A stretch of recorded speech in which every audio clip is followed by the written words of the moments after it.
Bismillahirrahmanirrahim. Alhamdulillahi rabbil alamin. Lahun ni'matu wa lahul fadlu wa lahul thana'ul hasan. Salawatullahil barrir rahim wal malaikatil muqarrabin ala sayyidina Muhammadin wa ala alihi wa sahbihi tayyibin at-tahirin.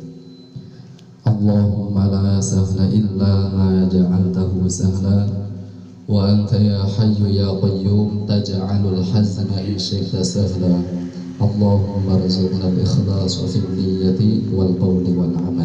Amma ba'du. Segenap ibu-ibu jamaah rutinan Yasin setiap malam Jumat yang saya hormati dan yang saya muliakan. Semoga kita semuanya senantiasa diberikan rahmat, taufik, hidayah dari Allah Subhanahu wa Ta'ala. Semoga kita semuanya senantiasa dimudahkan oleh Allah Ta'ala dari setiap urusan. Amin ya rabbal alamin. Para ibu semuanya yang saya hormati, pada zaman sekarang ini adalah zaman yang sudah terjadi sesuai dengan dawuhnya Rasulullah Sallallahu Alaihi Wasallam, bahwa suatu saat nanti kita akan menghadapi zaman di mana banyak orang-orang bodoh yang menjadi pemimpin, menjadi tokoh, namun sebenarnya mereka itu tidak sesuai dengan keahliannya. Nanti kita akan menghadapi zaman di mana banyak pemimpin ya, atau tokoh tapi tidak sesuai dengan keahliannya.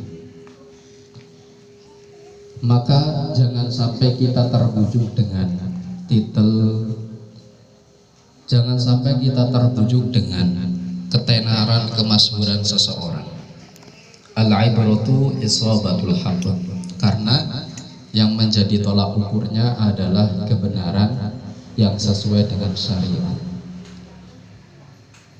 Ada sebuah ungkapan ulama yang menyebutkan bahwa laisal haqqu yu'rafu birrijal.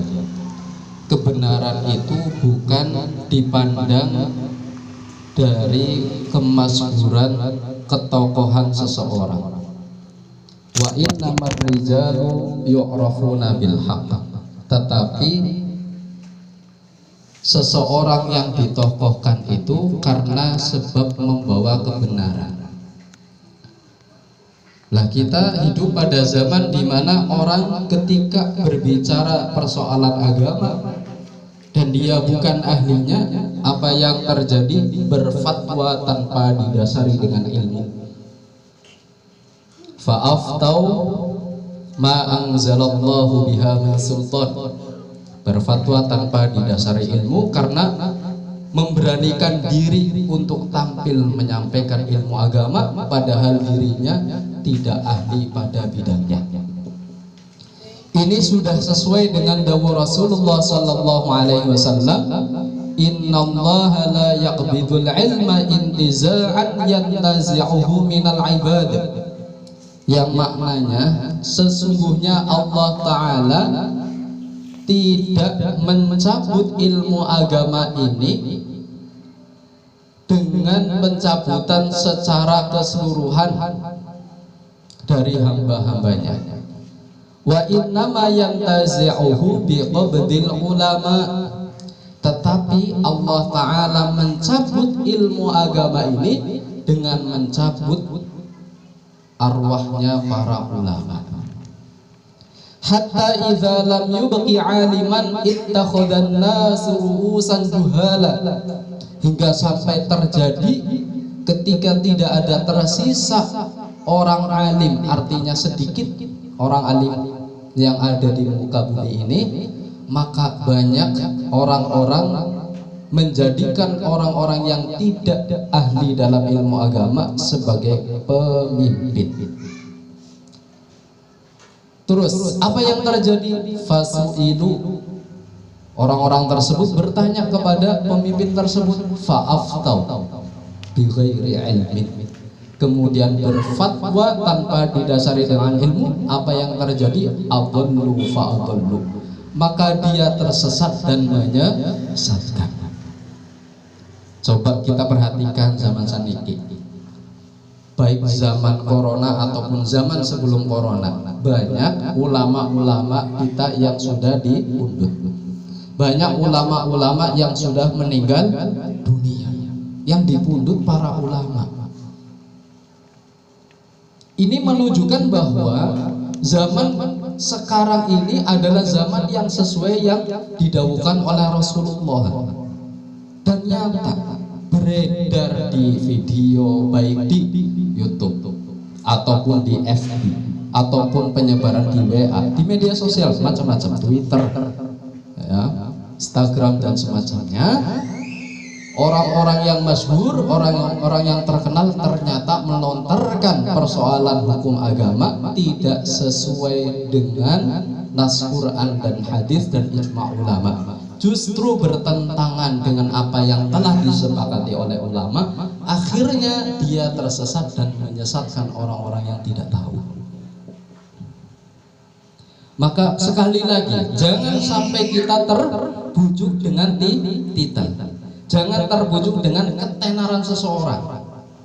Saya akan ngaji sama si Fulan, Fulan itu terkenal sebagai kiai besar. Ingat, termasuk tingkah yang melebihi batas atau hulu adalah berkeyakinan bahwa seorang syekh, kalau di Jawa kiai, kalau di Banten apa? Abuya. Kalau di Kalimantan apa? Tuan guru. Ya, kalau di Aceh namanya apa? Tengku ya. Biasanya tengku. Kiai itu tengku.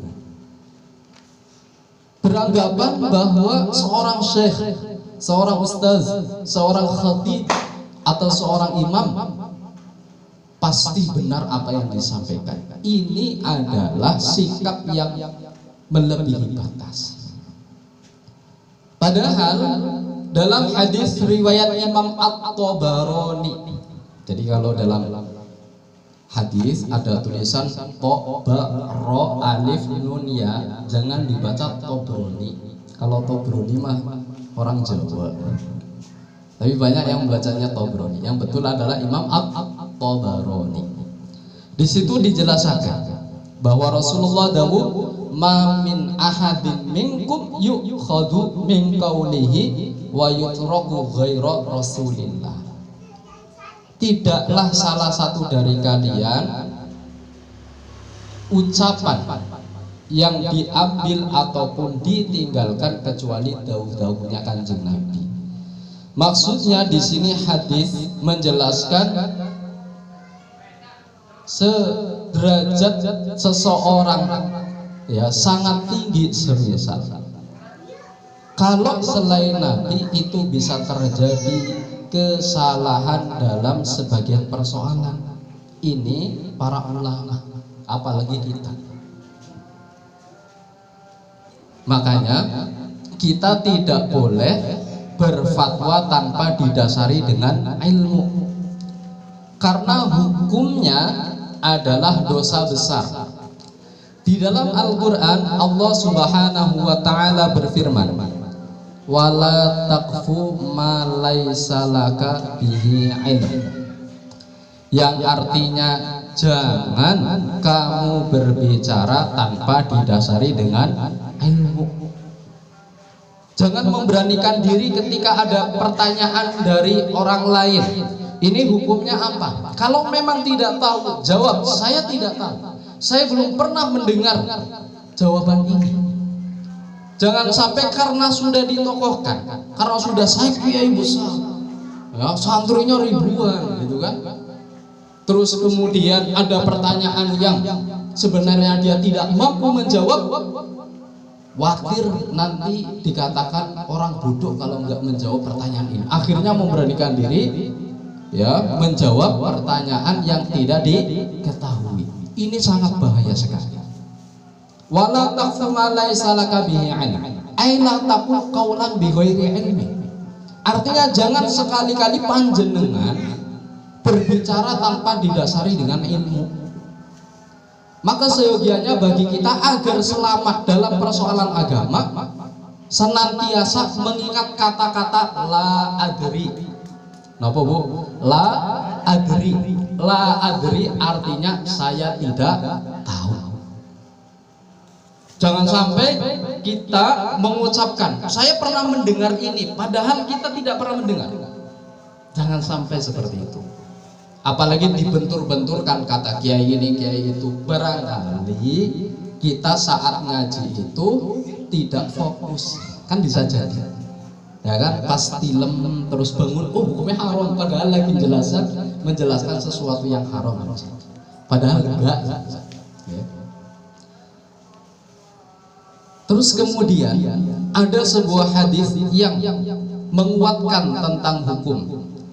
Orang yang berfatwa tanpa didasari ilmu adalah dosa besar. Sebuah hadis, qala Rasulullah sallallahu alaihi wasallam, man afta bi ghairi ilmin la'anat malaikatus samai wal ardh. Maknanya barang siapa yang berfatwa tanpa didasari dengan ilmu, maka malaikat yang ada di langit dan di bumi akan melaknat orang tersebut. Di dalam kitab usul fikih, ketika redaksi di dalam hadis menggunakan kata la'ana, melaknat, maka itu mengindikasikan maknanya adalah dosa besar. Nih Bu, Kanjeng Nabi mawon pernah ditanya oleh seseorang, wahai Kanjeng Nabi, sebaik-baiknya tempat itu apa? Dan seburuk-buruknya tempat itu apa? Karena Kanjeng Nabi tidak tahu jawabannya, Kanjeng Nabi enggak memberanikan diri. Justru Kanjeng Nabi jawabannya gini, la adri, saya tidak tahu. As'alu Jibril, aku mau tanya ke Jibril. Terus kemudian Kanjeng Nabi tanya kepada malaikat Jibril. Jibril pun jawabannya sama, la adri, saya tidak tahu. As'alu Rabbal Azza, aku akan tanya kepada Allah Ta'ala. Kemudian turunlah wahyu kepada Rasulullah Sallallahu Alaihi Wasallam tentang jawaban pertanyaan tersebut. Apa jawabannya? Khairul biqa'i al-masajid wa syarrul biqa'i al-aswaq. Sebaik-baiknya tempat adalah masjid dan seburuk-buruknya tempat adalah al-aswaq. Ini Kanjeng Nabi ditanya persoalan agama, Kanjeng Nabi tidak tahu jawabannya, lah adri, tidak tahu. Lah apalagi kita, apalagi kita ilmu agama ya pengetahuannya sedikit, ya kan? Kitab yang enggak hafal, paling semisal hafal ya kitab yang kecil-kecil, yang besar yang enggak hafal, itu pun belum tentu paham. Gimana? Maka jangan sampai panjenengan berani. Kalau memang tidak tahu, panjenengan jawab la adri, saya tidak tahu. Ini adalah zona aman. Sayyiduna Ali itu pernah ditanya dan beliau jawabannya gini, wa bardaha 'alal kabid an us'ala an syai'in la 'ilma li bihi fa aqula la adri.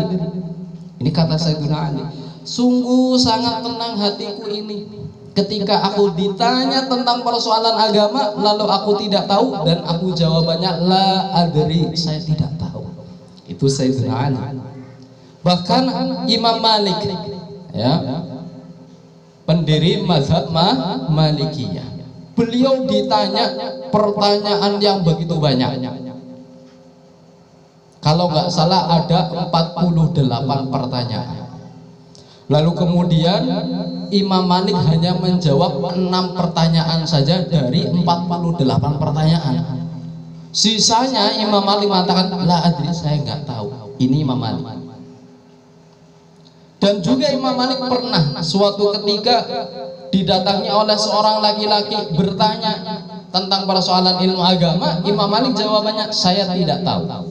Lalu laki-laki itu bilang, Wahai Imam Malik, saya itu datang dari jauh, keluarga saya tinggalkan, datang kepada panjenengan untuk mencari jawaban.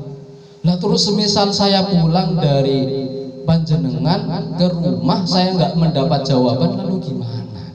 Jawabannya Imam Malik ini, kamu nanti bilang sama keluarga, sa'altu Malikan wa huwa la yadri. Bilang sama keluarga, saya bertanya sama Malik, Malik nggak tahu. Ini Imam Malik. Makanya gini, adab seorang murid dengan guru.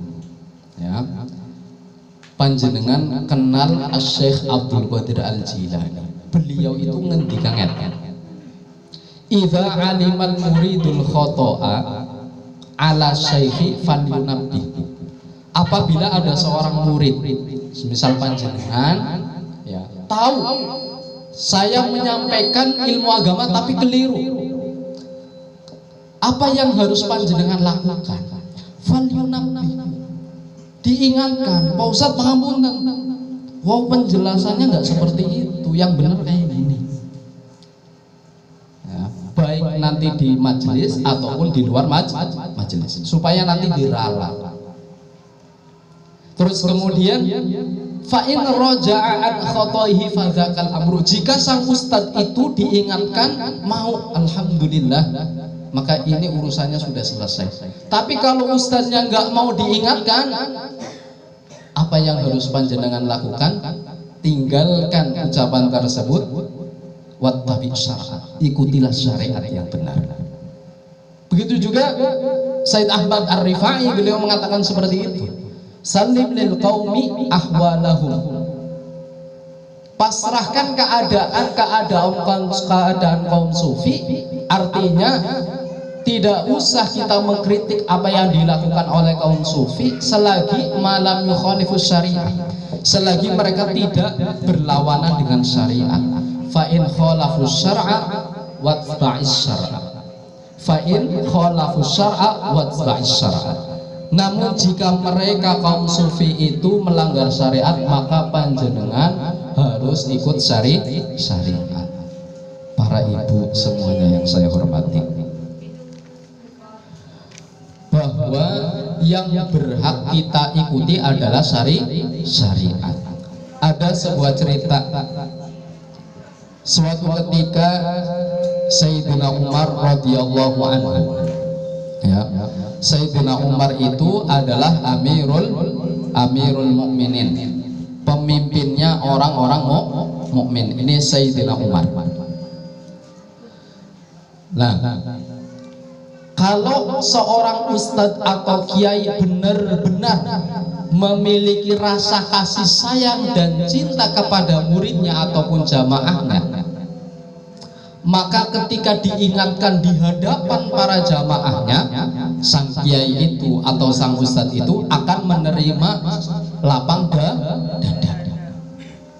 Bukan malah mengatakan, kamu mah baru kemarin loh, baru ngaji 1 tahun aja sosokan, saya sudah bertahun-tahun, kok kamu berani menyalahkan aku, dari mana?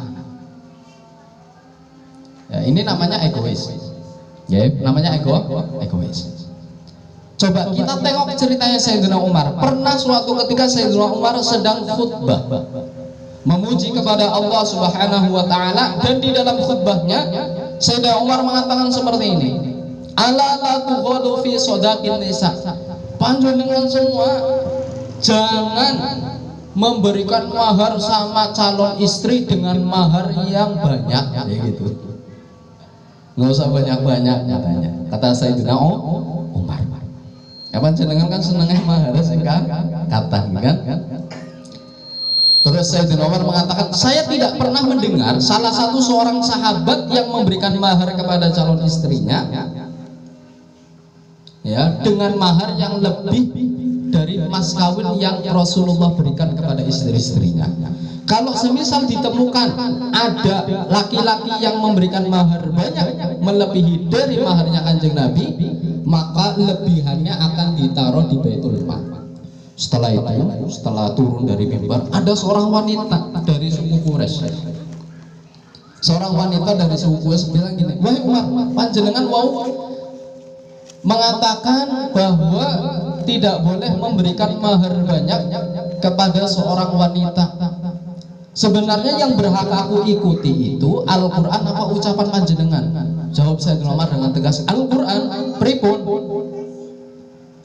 Nah, panjenengan tadi barusan telah melarang untuk memberikan mahar banyak kepada seorang wanita. Bukankah di dalam Al-Quran itu disebutkan bahwasannya mahar itu dengan jumlah yang banyak, kintoron. Kintor itu 4 dirham, 4.000 dirham. Ada pendapat mengatakan lebih dari itu. Artinya jumlah maharnya banyak. Berarti kan apa yang disampaikan Sayyidina Umar itu bertentangan dengan Al-Quran. Akhirnya Sayyidina Umar naik mimbar lagi. Sayyidina Umar bilang, tadi barusan saya mengatakan tidak boleh memberikan mahar yang banyak kepada seorang wanita. Sekarang saya cabut. Kullu ahadin afqah min Umar. Setiap salah satu dari seseorang lebih alim daripada Umar diucapkan 3 kali. Saya ralat ucapan tadi. Mogok terserah, uang yang dimiliki oleh seorang laki-laki diberikan kepada calon istrinya, statusnya sebagai mahar. Ini Sayyidina Umar tidak mengatakan kamu perempuan, tidak. Padahal yang mengingatkan siapa? Perempuan. Yang diingatkan Amirul Mukminin. Tapi mau di hadapan orang-orang menjelaskan kebenaran. Apalagi kita, gimana? Jadi panjenengan semisal ya melihat ada seseorang yang seperti itu, diingatkan nggak apa-apa.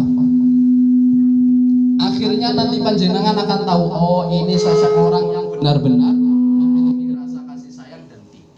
Seperti itu. Para ibu-ibu yang saya hormati,